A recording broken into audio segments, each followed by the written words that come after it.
Estamos de vuelta, primer día del mes de noviembre hoy, que cae martes, y esto quiere decir que vamos a hacer una recorrida por el mundo. Vamos a comenzar por Venezuela con nuestro compañero Carlos Serenelli, a donde, cómo están pasando las cosas. El oficialismo quiere dialogar y ahora es la oposición la que no da el brazo a torcer. De esto y otros temas más con nuestro compañero de la redacción del Territorio.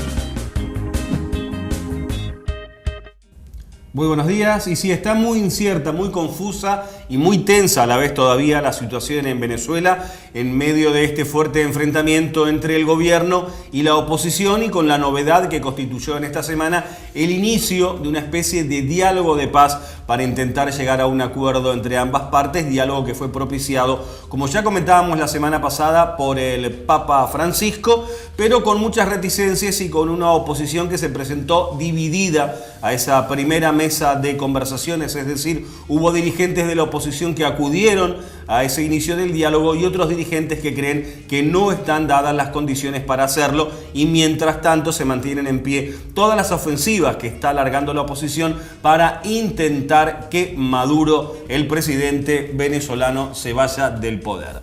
La oposición venezolana advirtió ayer que la continuidad del diálogo depende de los gestos que haga el gobierno. Anunció además que mantiene su ofensiva para sacar del poder al presidente Nicolás Maduro, que es su principal objetivo. En ese sentido, el dirigente opositor Enrique Capriles dijo que el diálogo es para exigirle al gobierno que cumpla la Constitución y acepte la posición de la mayoría. Otro de los líderes opositores, Jesús Torrealba, advirtió que el hecho de que se haya abierto el diálogo no quiere decir que se va a paralizar la lucha para sacar a Maduro del poder. Esas afirmaciones se produjeron después que representantes del gobierno y la oposición acordaron en la madrugada de ayer una agenda de conversaciones en el inicio de ese diálogo del que les hablábamos. A su vez, el gobierno liberó ayer a 5 dirigentes opositores que estaban presos, aunque ninguno de ellos de alto perfil, como un gesto por parte del gobierno. Pero la oposición quiere que sean liberados todos los opositores encarcelados, que afirman son alrededor de 100. Exige además la reactivación del proceso para convocar un referendo revocatorio o elecciones anticipadas.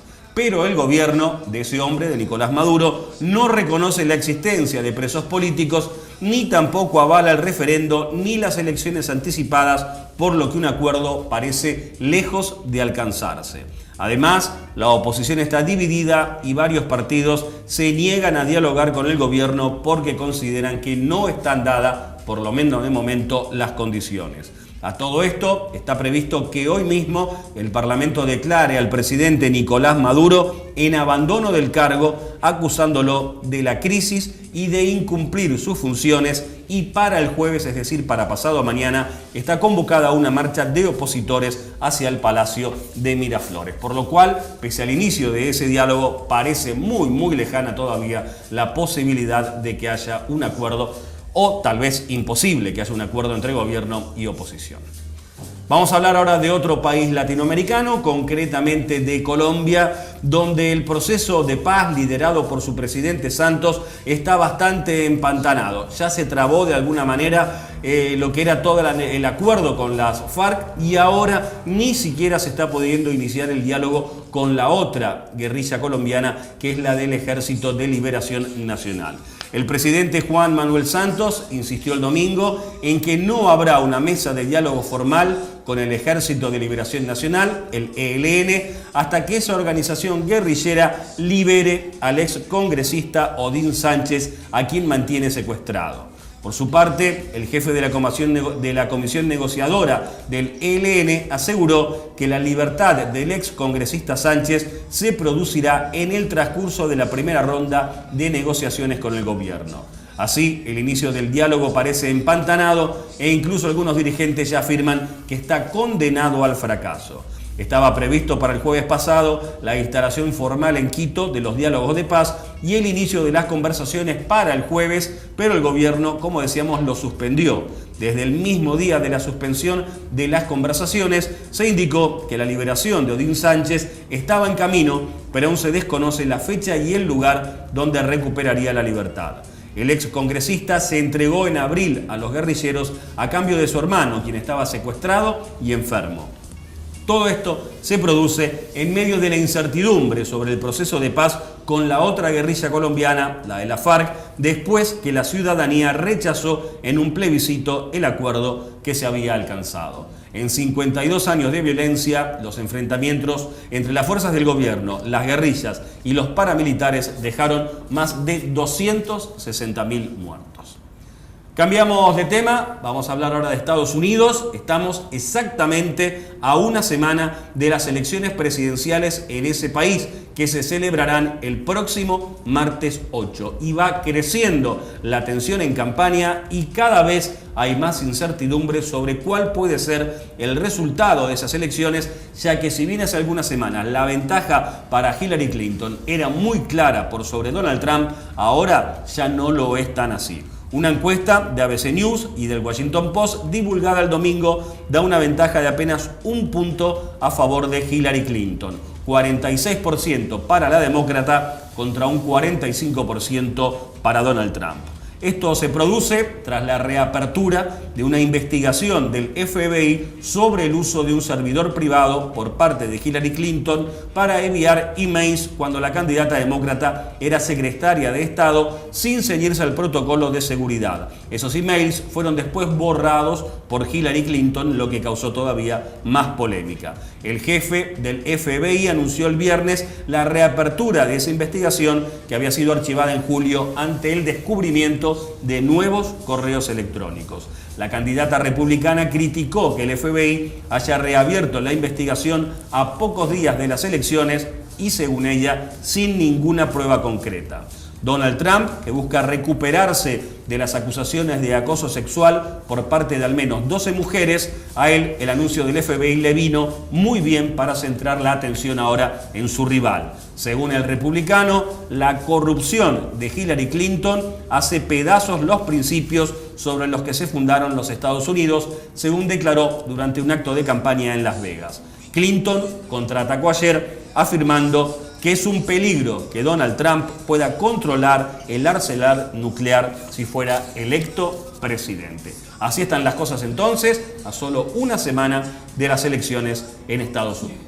Bueno, hablamos ahora de España, donde ya hay nuevo presidente. Mariano Rajoy finalmente fue investido y juró tras 10 meses de bloqueo en ese país, ya que allí las elecciones son indirectas y no lograba Mariano Rajoy la mayoría necesaria en el Parlamento para esa investidura como presidente. Pero ayer Rajoy pudo jurar como presidente del gobierno, iniciando así su segundo mandato consecutivo. El bloqueo político que tuvo a España durante 10 meses sin gobierno, solo con un presidente en funciones, quedó superado el sábado cuando logró mayoría simple en el Parlamento para su investidura presidencial. Esto porque el PSOE, en lugar de votar en contra, como lo había hecho en los anteriores intentos de investidura, esta vez se abstuvo, permitiendo así la proclamación de Rajoy, quien va a dar a conocer mañana quiénes serán los ministros que conformarán su nuevo gabinete en este segundo periodo. Y vamos a hablar por último de Italia, país sacudido por los terremotos. No se terminaba de recuperar esa nación del devastador terremoto de agosto en Amatrice, que causó 300 muertos, cuando ahora ha tenido una seguidilla de nuevos movimientos sísmicos. Unas 15.000 personas tuvieron que abandonar sus hogares en la zona centro de Italia tras el terremoto registrado el domingo. Ese terremoto fue el más potente que sufrió ese país desde el año 1980, con una magnitud de 6,5 grados. Ayer hubo nuevas réplicas de ese nuevo movimiento sísmico, que además se sumó a los 2 de finales de agosto, que dejaron 300 muertos, y al del miércoles de la semana pasada. En total se estima que entre 30.000 y 40.000 italianos tuvieron que dejar sus viviendas ante los daños causados por los terremotos. Los daños de los sismos afectaron a todo tipo de construcciones, muchas de ellas de gran valor arquitectónico e histórico, como iglesias y basílicas. El gobierno desbloqueó la semana pasada 40.000 millones de euros para la reconstrucción, pero el coste total podría alcanzar los 10.000 millones de euros allí en Italia. Y con esto ponemos punto final a nuestro repaso por los temas más importantes de la actualidad internacional. Bueno, mes de definiciones entonces, vamos a ver qué va a pasar en el mundo a partir de las elecciones de Estados Unidos. Habrá más novedades para la próxima semana también con Carlos Serenelli. Muchas gracias. Hasta el próximo martes.